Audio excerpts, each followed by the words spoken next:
Vous êtes-vous déjà demandé combien coûte exactement le produit ou le service que vous vendez? Si oui, alors vous vous intéressez déjà au coût de revient.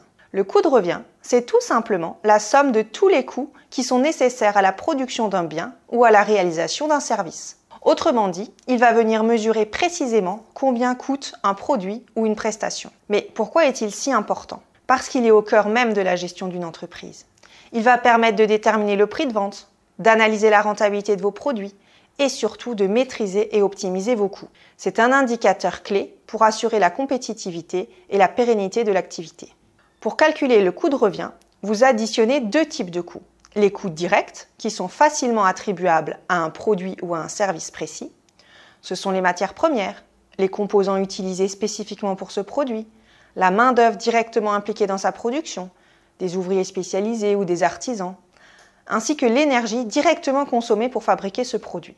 Les coûts indirects sont ceux qui vont concerner des charges qui vont être plus difficiles à affecter directement à un produit ou à un service unique, car elles bénéficient à plusieurs activités simultanément.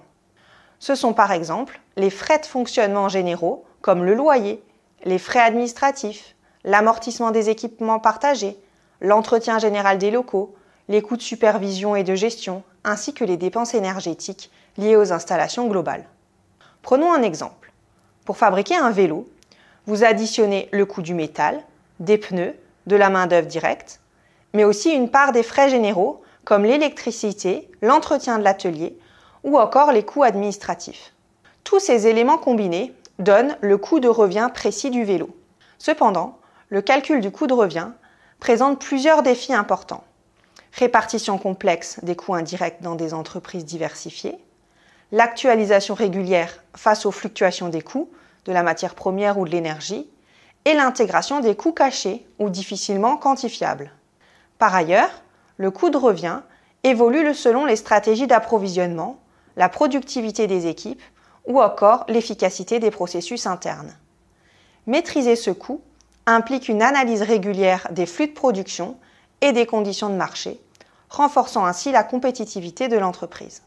Ainsi, comprendre et maîtriser le coût de revient permet non seulement de fixer des prix justes, mais aussi d'identifier clairement les leviers d'action pour améliorer la rentabilité de l'entreprise.